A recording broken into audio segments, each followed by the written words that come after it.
Kembali lagi bersama Kuldi Project. Pada pembahasan kali ini kita akan membahas tentang consumer. Jadi ini adalah salah satu alternatif lain menggunakan provider selain menggunakan off context-nya gitu. Jadi kita ada widget yang namanya widget consumer. Nah, kita sekarang pakai bahan ajar. Bahan ajarnya ada di GitHub, YouTube, Consumer Provider. Sini teman-teman. Nanti ada di link deskripsi. Sebenarnya ini lib ini sama merupakan lib lanjutan dari yang kemarin gitu, lanjutan dari yang kemarin. Jadi kita bisa pakai project yang kemarin gitu, yang lanjutan dari materi nested model dengan provider gitu.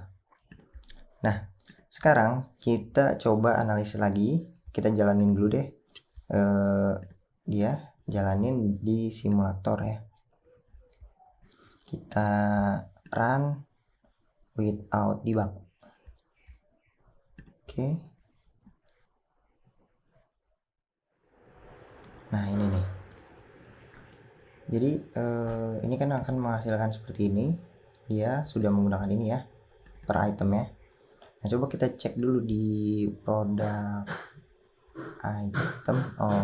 Mana ya? Di sini nih. Produk.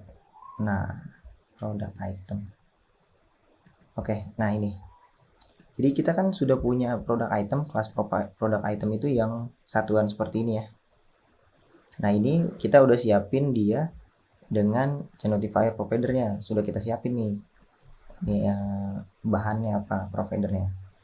Nah sekarang sebenarnya ada cara lain selain menggunakan seperti ini, yaitu kita bisa membungkus dia dengan sebuah widget yang namanya consumer.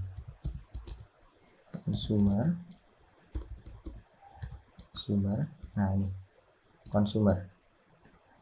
Nah consumer ini kita mau consume apa? Kita mau consume ini. Kita mau consume ini kan, of product. Nah ini sama seperti sebenarnya konsepnya. Consume di sini ada yang namanya builder. Nah builder ini dia ada 3 parameter, context, value, dan child. Itu nanti dulu aja. Jadi kita return ini clip array sampai sini, kita cut, kita pasang di sini, dan ini kita hapus. Kita save. Nah ini itu akan menghasilkan sama seperti yang ini. Ini value ya, misalnya kita passingnya produk data. Nah ini kita tidak gunakan, kita save, kita refresh, dia akan menghasilkan hasil yang sama. Jadi consumer ini itu sama aja kayak gini, tapi dia kondisinya, konteksnya itu always true. Jadi dia selalu ngelisten. Jika kita menggunakan consumer ini, dia selalu ngelisten. Jadi kita nggak bisa ngeset dia listennya menjadi false gitu. Nah kenapa kita membutuhkan ini gitu? Nah misalnya kita kan mau ini biar hemat, jadi kita nge-always listen itu yang sebenarnya yang kita mau kasih tahu tuh yang kita harus ubah-ubah tuh yang ini doang. Product data is favorite. Ini yang harus di listen. Yang selalu ngelisten kan ini ya, hanya ini icon button ini. Nah makanya yang kita bungkus consumer itu hanya yang ini biar menghemat. Nih yang mana tadi? Icon. Nah ini nih. Kita icon button ini kita harus bungkus dia dengan widget consumer. Kita rapihin dulu. Ini kita hapus mungkin. Nah kita save. Nah produk datanya dari mana? Ini kan ada yang menggunakan produk data. Sedangkan produk data yang ini sudah bisa dapat dari sini. Nah berarti kita tinggal pasang dia. Tapi kita nggak usah listen yang lainnya. Listen false. Nah seperti itu teman-teman. Jadi yang lainnya itu kayak misalnya ID-nya ini kan nggak selalu berubah-berubah ya. Image nggak selalu berubah-berubah. Dia jadi satu kali screen doang. Jadi dia nggak perlu ngelisten terus menerus. Yang hanya melisten hanya di bagian ini aja.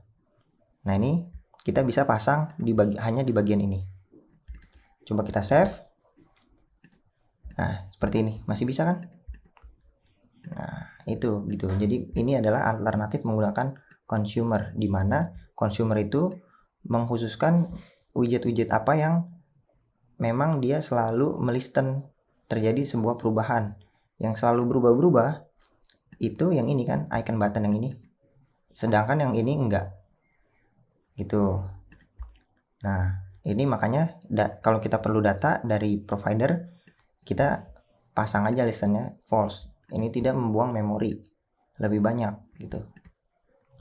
Nah, misalnya ini kita coba ngeprint deh. Kita ngeprint widget rebuild gitu. Nah, kita save, kita refresh. Nah, kita di sini debug, refresh. Nah, ketika dia di refresh 16 kali nge-rebuild. Kenapa nih 16 kali?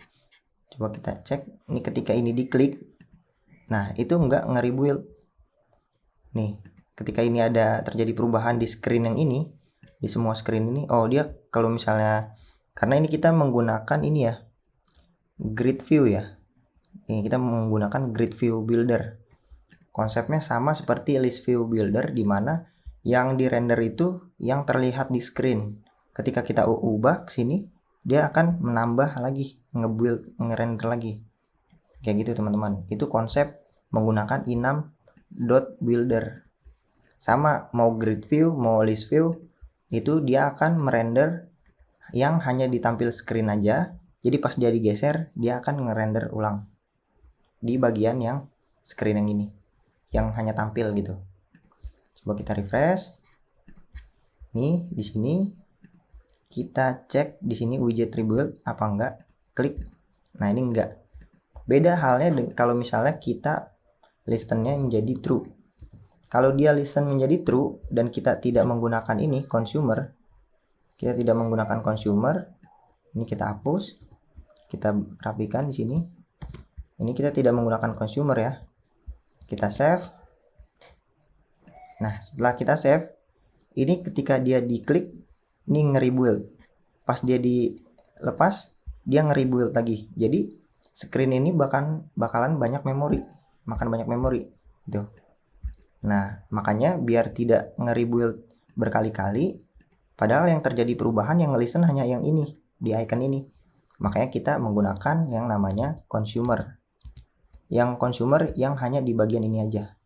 Jadi UI yang lain kayak ini itu nggak dibuild lagi. Jadi kita kasih listen false. Nah, kita save. Coba kita clear. Kita klik. Oh, ini belum di refresh. Oke. Kita klik. Nah, ini dia nggak nge-rebuild ya. Nah, itu kegunaan menggunakan consumer. Jadi consumer itu alternatif lain ya untuk always listen, tapi hanya di bagian tertentu yang membutuhkan perubahan screen. Jadi ini lebih hemat memori. Mungkin cukup sekian penjelasan tentang consumer pada provider. Semoga bermanfaat.